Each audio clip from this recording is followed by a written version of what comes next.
إن الحمد لله نحمده ونستعينه ونستغفره ونعوذ بالله من شرور أنفسنا ومن سيئات أعمالنا من يهده الله فلا مضل له ومن يضلل فلا هادي له وأشهد أن لا إله إلا الله وحده لا شريك له وأشهد أن محمدا عبده ورسوله يا أيها الناس اتقوا ربكم الذي خلقكم من نفس واحدة وخلق منها زوجها وبث منهما رجالا كثيرا ونساء واتقوا الله الذي تساءلون به والأرحام إن الله كان عليكم رقيبا يا أيها الذين آمنوا اتقوا الله حق تقاته ولا تموتن إلا وأنتم مسلمون يا أيها الذين آمنوا اتقوا الله وقولوا قولا سديدا يصلح لكم أعمالكم ويغفر لكم ذنوبكم ومن يطع الله ورسوله فقد فاز فوزا عظيما أما بعد فإن خير الحديث كتاب الله وخير الهدي هدي محمد صلى الله عليه وسلم وشر الأمور محدثاتها وكل محدثة بدعة وكل بدعة ضلالة وكل ضلالة في النار আলহামদুলিল্লাহ আজকে আমরা একটি মহতি মজলিসে বসেছি যেই মজলিসটি অবশ্যই ইসলামের নবীর আদর্শ আল্লাহর নির্দেশ সবকিছু মিলে বর্তমান সময়ের জন্য একটা চ্যালেঞ্জিং বিষয়। এই জন্য বিশ্বের আমরা জানেন তাবৎ মানুষগুলো ইসলামের এই সৌন্দর্যের বিরুদ্ধে নেমেছে। আমাদের পারিবারিক সৌন্দর্য রক্ষা না করার জন্য তারা সব রকমের ব্যবস্থা নিয়েছে। তথাকথিত রাত্রি যাপন করা, একাকিত্বে যাপন করা মেয়েদের, ছেলেদের এবং তাদেরকে ছেলে মেয়েদেরকে উগ্র বানানো, সবের যে একটা বিশাল একটা যজ্ঞ চলছে, সেখানে আমরা আলহামদুলিল্লাহ এই দ্বীনের মধ্যে টিকে থাকার বড় একটা মাধ্যম হচ্ছে এই নিজের সন্তান সন্ততিকে যত দ্রুত সম্ভব বিয়ের ব্যবস্থাপনা করে দেয়া।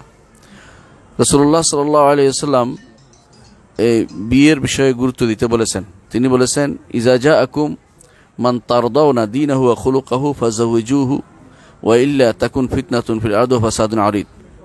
তোমাদের কাছে যখন যার দ্বীনদারি এবং চরিত্র সম্পর্কে তোমরা সন্তোষ প্রকাশ করবে এমন কোনো পাত্র পাওয়া যায়, তার কাছে বিয়ে দিয়ে দিবে, না হলে দুনিয়াতে ফিতনা ফাসাদে ভরপুর হয়ে যাবে। রাসূলুল্লাহ সাল্লাল্লাহু আলাইহি ওয়াসাল্লাম দুইটা জিনিসকে দেখতে বলেছেন, দ্বীনদারি এবং একদিকে দ্বীনদারি, আরেকটা হচ্ছে তার চরিত্র। এই দুদিক থেকেই আমরা ইনশাআল্লাহ অনন্য আমাদের বরকে পাচ্ছি। সেই জন্য মেয়েদের পক্ষ থেকে খুশি হওয়া দরকার।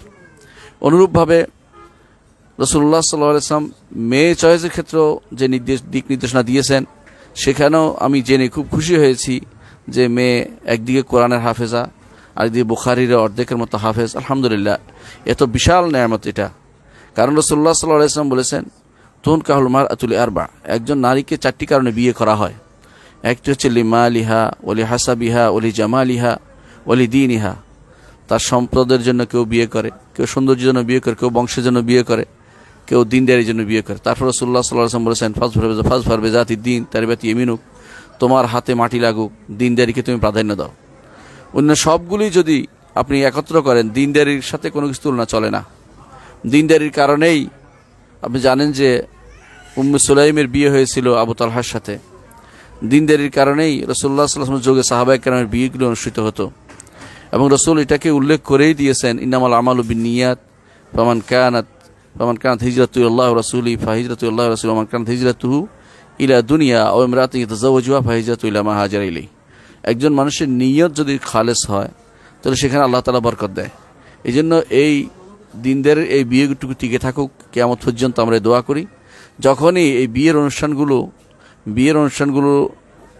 যখন অপসংস্কৃতি পরিণত হবে, যখন দ্বীনের বাইরে চলে যাবে এবং মেয়ে চয়েসের ক্ষেত্রে দ্বীনদারিকে প্রাধান্য দেওয়া হবে না, ছেলে চয়েসের ক্ষেত্রে দ্বীনদারিকে প্রাধান্য দেওয়া হবে না, তখনই সমাজের মধ্যে সমস্যা দেখা দিবে। সলফে সালেহিন সবসময় একটা কথা বলতেন যে তোমার যদি দ্বীনদারি দেখে তুমি মেয়ে বিয়ে দাও, তাহলে অন্তত সে একটা কাজ করবে, তাকে খাওয়াতে না পারলেও অন্তত জুলুম করবে না, তার উপর সে জুলুম করবে না। এই জন্য সালাফরা এই বিষয়টা গুরুত্ব দিতেন। আলহামদুলিল্লাহ, আজকের এই বিষয়টি সেরকম একটি বিয়ে হতে যাচ্ছে ইনশাআল্লাহ। আমরা কথা লম্বা করবো না, শুধু এটাই বলবো রাসূলুল্লাহ সাল্লাল্লাহু আলাইহি ওয়াসাল্লাম সেটা নির্দেশনা যেটা বলেছেন যে ইয়া মাশার শাবাব মান ইসতাতা মিনকুমুল বাআতা ফালিতাযাওয়াজ ওয়া মান লাম ইয়াস্তাতি ফাআলাইহি বিসসাওম ফাইন্নাহু লাহু উজা। হে যুবক সম্প্রদায়, যারা সামর্থ্য রাখে, আর্থিক এবং শারীরিক সামর্থ্য যাদের আছে, তারা যেন বিয়ে করে। এবং আল্লাহ তাআলা নির্দেশ দিয়েছেন ওয়া আনকিহুল আয়ামা মিনকুম ওয়াস-সালিহিনা মিন ইবাদিকুম ওয়া ইমাইকুম ইন ইয়াকুনু ফুকারা ইউগনিহিমুল্লাহু মিন ফাদলিহি। যে গরিব হতে পারে আল্লাহ তাআলা তাদেরকে ধনী করে দিবেন, বিয়ে যেন সবাই করে, এই নির্দেশনা আল্লাহ তাআলা বলে দিয়েছেন। সুতরাং অনেক সময় আমাদের সমাজ যেটা প্রতিষ্ঠিত হওয়ার আশায় বসে থাকে, প্রতিষ্ঠিত আর হয়ে ওঠে না, আর বিয়েও হয় না, এবং শেষ পর্যন্ত যেখানে সেখানে বিয়ে দিতে হয়, কারণ সেটা তখন আর তার মনোভূত না হলেও বিপদে পড়তে হয়। তো বিয়ে তো দিতেই হবে। সেই জন্য আসল সমাজের যত দেরিতে বিয়ে হবে তত সমস্যা হবে। আলহামদুলিল্লাহ আজকে আমাদের এই বিয়েটি অনুষ্ঠিত হতে যাচ্ছে সেই অবস্থা। আর এই বিয়েগুলোতে সবচেয়ে বেশি দরকার সেখানে যেন দিনদারির পরিবেশটা যেন রক্ষা করা হয়, কারণ বিয়েটা আসলে এটা দিনের একটা অংশ, দিনের একটা অংশ, শুধু সামাজিক প্রথা নয়।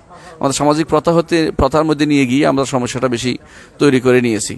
এই জন্য আমরা স্বাভাবিকভাবে বিয়ে যেটা হয়, কঠিন করা নয়, স্বাভাবিকভাবে বিয়েটা ইনশাল্লাহ সম্পন্ন করবো। এরপরে আমাদের শেখরা কিছু নসিহতমূলক কথা বলবেন। তো বিয়ের ব্যাপারে আমরা শুধু এটুকু বলবো ছেলেকে যে একটা বিরাট দায়িত্ব তোমার কাঁধে নিতে যাচ্ছ। তোমার কাছে মনে হচ্ছে যে হয়তো সহজ হয়ে যাবে, কিন্তু ব্যক্তিগতভাবে আসলে কঠিনই, কিন্তু কঠিন হলে আল্লাহ সহজ করে দেন যদি নিয়ত শুদ্ধ থাকে, পরিশুদ্ধ, আল্লাহ তাআলা সহজ করে দেন। এবং রাসূলুল্লাহ সাল্লাল্লাহু আলাইহি ওয়াসাল্লাম যেটা বলেছেন, লাম আরা কাল মুতাহাবিনা ফিন নিকাহ, বিয়ে ছাড়া অন্য কোনো ব্যাপারে পরস্পরের মধ্যে ভালোবাসার এত সংযুক্তি আর কোথাও আমি দেখিনি। এটা হচ্ছে বাস্তব। এই জন্য এখানে যে ভালোবাসা, এটা কখনো ব্যক্ত হয়, কখনো ব্যক্ত হয় না। আর বাইরে যে সমস্ত ভালোবাসার নামে অপসংস্কৃতি চলছে, সেগুলি কিছুদিন পরে চলে যায়। আর এই বিয়ে এটা অটুট থাকে।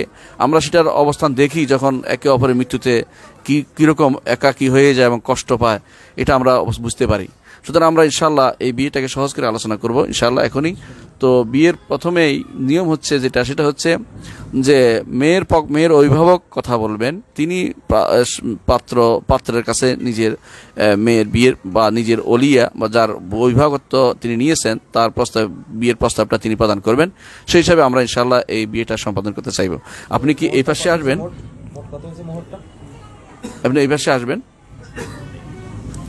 এই পাশে আসবেন, সুবিধা হবে। এই পাশে চারটা একটু এদিকে দিয়েছেন, তো দূরে হলে তো আমার কাছে হলে না, অসুবিধা নাই, এইখান থেকে দিলে হয়।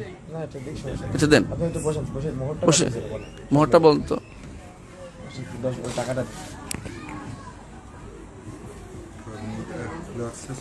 মোট হলো 1,46,000, নগদ হলো 10,000 টাকা, আর স্বর্ণ বা অন্যান্য সবকিছু 1,46,000 আমার কাছে থাকুক। না 10 সহ, নগদ 10 ক্যাশ 10,000 টাকা, আর স্বর্ণ, তারপরে ওই যে আংটি যা কিছু আছে ওগুলো মিলায় হলো আপনার 1,00,000 আদায়, সব আদায়, সব মিলায় আর কি। আদায় পরিশোধ করে, এটাই বলছি সব পরিশোধ। আলহামদুলিল্লাহ। এটা ওনার কাছে দেন, কাজ আছে আপনার কাছে নেন, রাখেন এটা। জি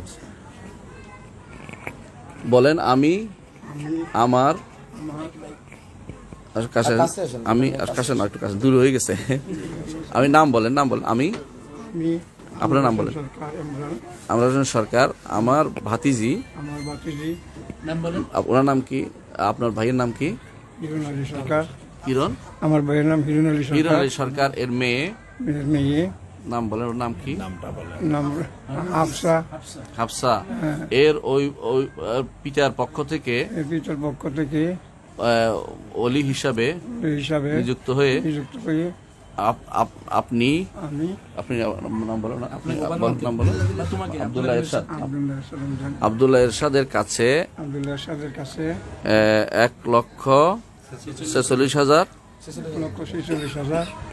নগদ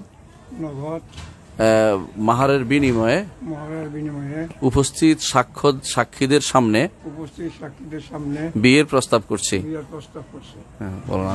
আমি কবুল করলাম। আলহামদুলিল্লাহ। আলহামদুলিল্লাহ। বিয়ের কর্মকাণ্ড সম্পন্ন হয়েছে আলহামদুলিল্লাহ। আমাদের এত সংক্ষিপ্ত বিয়ে কঠিন করার দরকার নেই। আলহামদুলিল্লাহ শেখ, আলহামদুলিল্লাহ, জাযাকুমুল্লাহ খাইরান, বারাকাল্লাহু ফিক ওয়া বারাকা আলাইক ওয়া জামা বাইনাকুম বিখাইর। বসেন। বারাকাল্লাহু ফিক ওয়া বারাকা আলাইক, জামা বাইনাকুম বিখাইর।